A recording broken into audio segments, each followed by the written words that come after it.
The first sign is a flicker, a fleeting movement in the corner of your eye.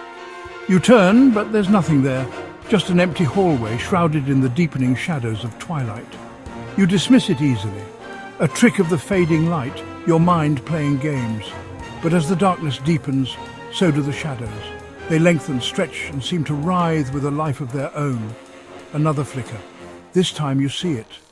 A shape, undefined and indistinct, darting behind a doorway. Your heart pounds a little faster. You tell yourself it's just the wind, a stray cat, anything but what you fear it might be.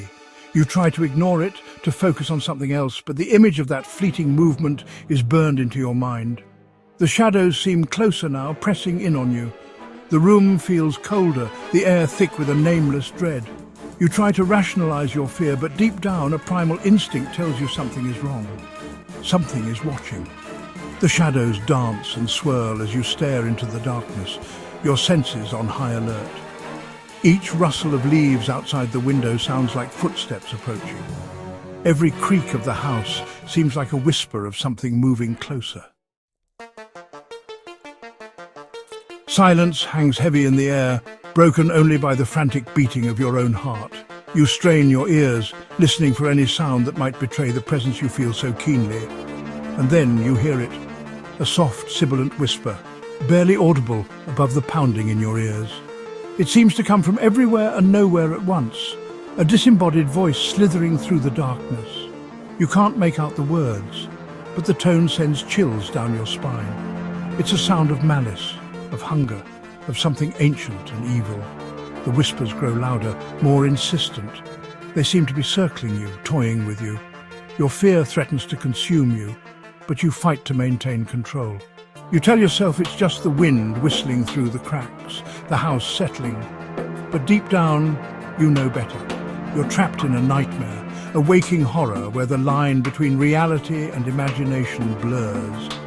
The whispers are relentless now, a chorus of whispers that seem to mock your fear.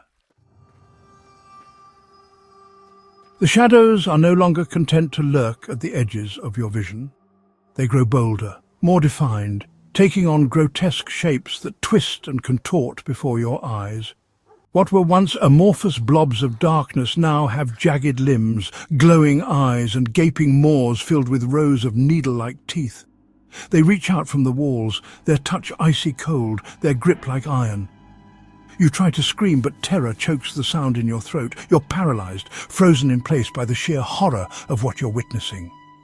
One by one, the shadows detach themselves from the walls, slithering and crawling towards you with a terrifying grace. Their whispers are clearer now, filled with a cold, calculating cruelty that makes your blood run cold. They speak of pain, of suffering, of an eternity spent in their embrace. You close your eyes, but it does no good. The images of those monstrous shapes are burned into your mind. You can feel their cold breath on your skin, smell the stench of decay that clings to them.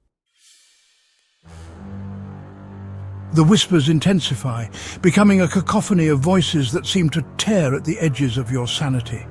You know that if they reach you, if they drag you into the darkness that birthed them, you will be lost forever. The first touch of their icy fingers sends a jolt of pure terror through your body. You try to fight back, to scream for help, but it's no use. The shadows are too strong, their grip on you too tight. They pull you down, down into the abyss, their laughter echoing in your ears, and then silence. The shadows recede, melting back into the darkness from whence they came. The room is still, the air no longer thick with dread. The only evidence of their presence is the lingering chill in the air and the terror that claws at the edges of your mind. But you know they'll be back. They always come at night, lurking in the shadows, waiting for the darkness to return, waiting to claim their next victim. The night is theirs, and you are never truly safe.